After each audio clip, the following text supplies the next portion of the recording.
Es cierto, siempre he sido muy nervioso, terriblemente nervioso.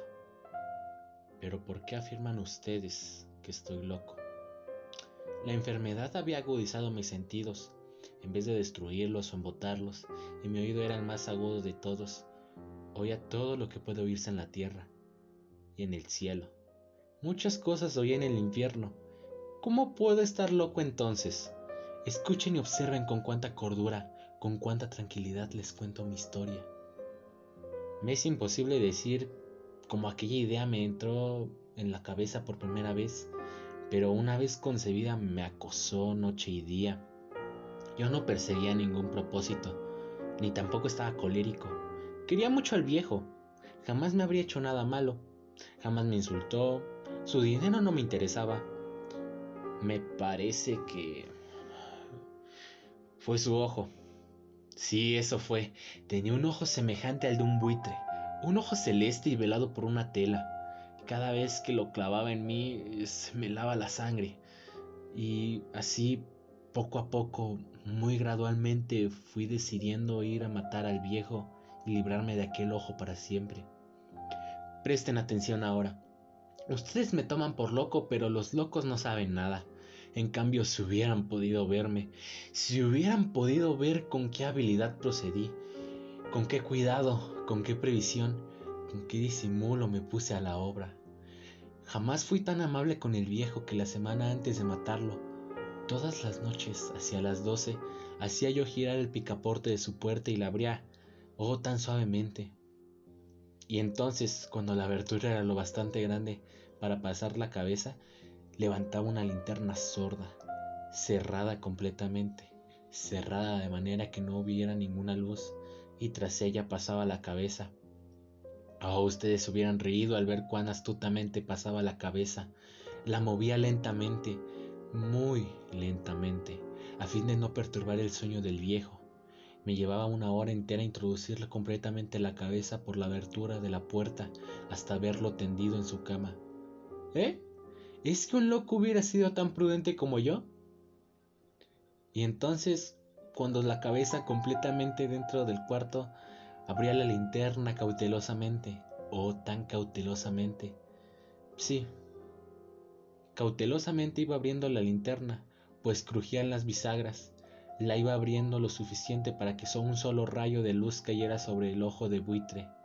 Y eso lo hice durante 7 largas noches, cada noche, a las 12. Pero encontré el ojo cerrado. Y por eso me era imposible cumplir mi obra, porque no era el viejo quien me irritaba, sino el mal de ojo.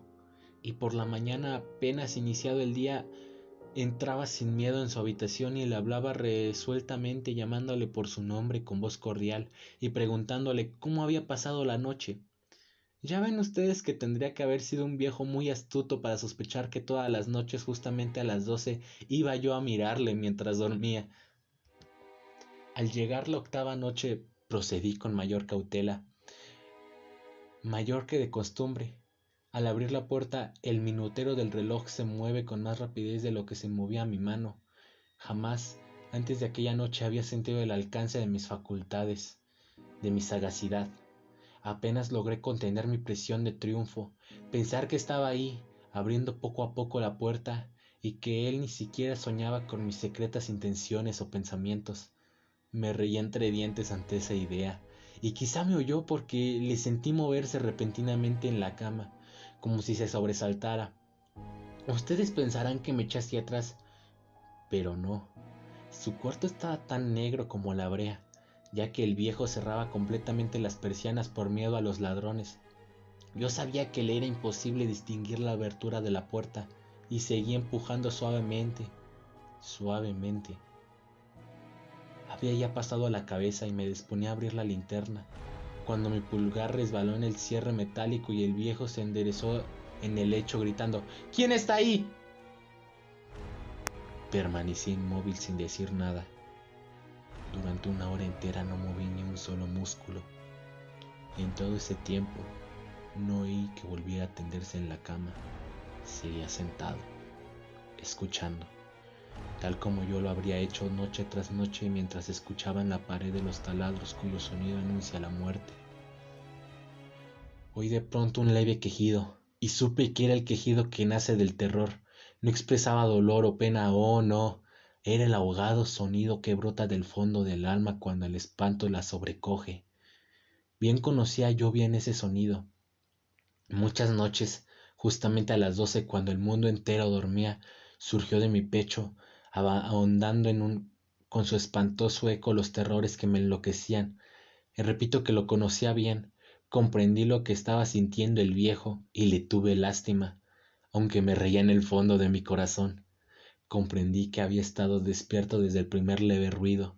Cuando se movió en la cama, había tratado de decidirse de aquel ruido no era nada, pero sin conseguirlo, pensaba, ¿no es más que el viento en la chimenea o un chirrido tal vez? Sí, había tratado de darse ánimo con esas suposiciones, pero todo era en vano. Todo era en vano, porque la muerte se había aproximado hacia él, deslizándose furtiva, y envolvía a su víctima, y la fúnebre influencia de aquella sombra imperceptible era la que le movía a sentir, aunque no podía verla ni oírla, a sentir la presencia de mi cabeza dentro de la habitación. Después de haber esperado largo tiempo, con toda paciencia, sin oír que volviera a acostarse, resolví abrir una pequeñísima ranura en la linterna. Así lo hice. No pueden imaginarse ustedes con qué cuidado, con qué inmenso cuidado, hasta que un fino rayo de luz, semejante al del hilo de una araña, brotó de la ranura y cayó del lleno sobre el ojo de buitre. Estaba abierto de par en par, y yo empecé a enfurecerme mientras le miraba. Le vi con toda la claridad de un azul apagado y con aquella horrible tela que me lava hasta el tuétano, pero no podía ver nada de la cara o del cuerpo o del viejo, pues, como movido por un instinto, había orientado el haz de luz exactamente hacia el punto maldito. ¿No les he dicho ya lo que toman erradamente por locura? Es como una excesiva agudeza de los sentidos. En aquel momento llegó a mis oídos un resonar apagado y presuroso, como el que podría ser un reloj envuelto en algodón. Aquel sonido también me era familiar, era el latir del corazón del viejo. Aumentó aún más mi furia, tal como el redoblar de un tambor estimula el coraje de un soldado. Pero incluso entonces me contuve y seguí callado. Apenas si respiraba. Sostenía la linterna de modo que no se moviera, tratando de mantener con toda firmeza posible el haz de luz sobre el ojo. Entretanto, el infernal latir del corazón iba en aumento, se hacía cada vez más rápido, cada vez más fuerte, momento a momento. El espanto del viejo tenía que ser terrible, cada vez más fuerte y más fuerte. ¿Me siguen ustedes con atención? Les he dicho que soy nervioso, sí lo soy. Y ahora, medianoche, el terrible silencio de aquella antigua casa, un resonar tan extraño como aquel, me llenó de un horror incontrolable. Sin embargo, me contuve todavía algunos minutos y permanecí inmóvil, pero el latido crecía cada vez más fuerte y más fuerte. Me pareció que aquel corazón iba a estallar y una nueva ansiedad se apoderó de mí. Algún vecino podría escuchar aquel sonido. La hora del viejo había sonado. Lanzado un alarido, abrí del todo la linterna y me precipité a la habitación, y el viejo clamó una vez, nada más que una vez. Me bastó un segundo para arrojarme al suelo, y al echarme encima de él el pesado colchón. Sonreí alegremente al ver lo fácil que me resultaba todo, pero durante varios minutos el corazón siguió latiendo como un sonido ahogado. Claro que no me preocupa, pues nadie podría escucharlo a través de las paredes. Cesó, por fin, de latir. El viejo había muerto. Levanté el colchón y examiné el cadáver. Sí, estaba muerto, completamente muerto. Apoyé mi mano sobre el corazón y lo mantuve así largo tiempo. No se sentía el menor latido. El viejo estaba bien muerto. Su ojo no volvería a molestarme. Si ustedes continúan tomándome por loco, dejarán de hacerlo cuando les describa las astutas precauciones que adopté para esconder el cadáver. La noche avanzaba mientras yo cumplía mi trabajo con rapidez, pero en silencio. Ante todo descuarticé el cadáver. Le corté la cabeza, brazos y piernas. Levanté luego 3 planchas del piso de la habitación y escondí los restos en el hueco. Volví a colocar los tablones con tanta habilidad que ningún ojo humano, ni siquiera el suyo, habría podido advertir la menor diferencia. No había nada que lavar, ninguna mancha, ningún rastro de sangre. Yo era demasiado precavido para eso. Una cuba habría recogido todo.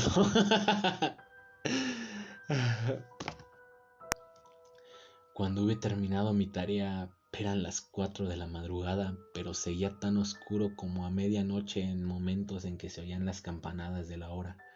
Golpearon a la puerta de la calle. Acudí a abrir con toda tranquilidad, pues, ¿qué podía temer ahora?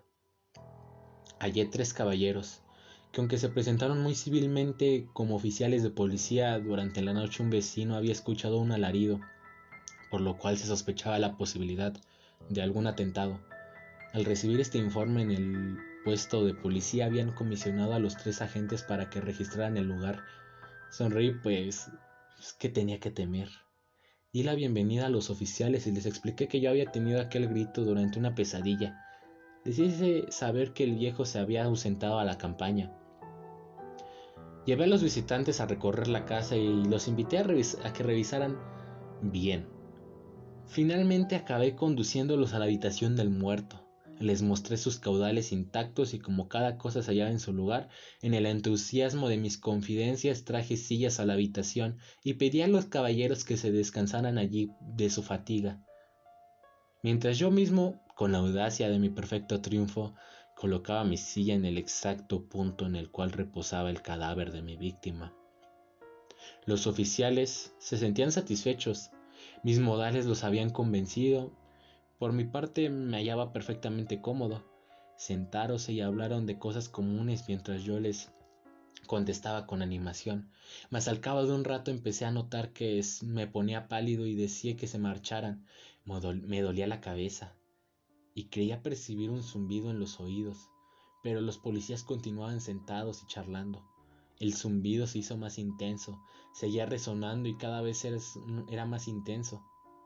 Hablé en voz muy alta para librarme de esa sensación, pero continuaba lo mismo y se iba haciendo cada vez más clara hasta que al fin me di cuenta de que aquel sonido no se producía dentro de mis oídos. Sin duda debí ponerme muy pálido, pero seguía hablando con creciente soltura y levantando mucho la voz. Empero el sonido aumentaba. ¿Y qué podía hacer yo? Era un resonar apagado y presuroso, un sonido como el que podría ser un reloj envuelto en algodón. Yo jadeaba, tratando de recobrar el aliento, y sin embargo los policías no habían oído nada. Hablé con mayor rapidez, con vehemencia, pero el sonido crecía continuamente. Me puse en pie y discutí sobre insignificancias en voz muy alta y con violentas gesticulaciones, pero el sonido crecía continuamente. ¿Por qué no se iban? Anduve de un lado a otro a grandes pasos, como si las observaciones de aquellos hombres me enfurecieran, pero el sonido crecía continuamente. Oh Dios, ¿qué podía hacer yo? Lancé espumarajos de rabia, maldije, juré, balanceando la silla sobre la cual me había soltado. Raspé con ellas las tablas del piso, pero el sonido sobrepujaba a todos los otros y crecía sin cesar, más alto y más alto y más alto.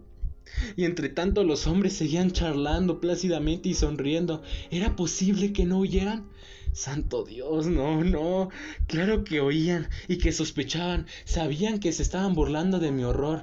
Sí, así lo pensé y así lo pienso hoy, pero cualquier cosa era preferible que aquella agonía, cualquier cosa sería más tolerable que aquel escarnio. No podía soportar más tiempo sus sonrisas hipócritas, sentí que tenía que gritar o morir, y entonces otra vez, escuchen más fuerte y más fuerte y más fuerte. Basta ya de fingir, malvados. Aullé. Confieso que lo maté. Levanten esos tablones, ahí, donde está latiendo su horrible corazón.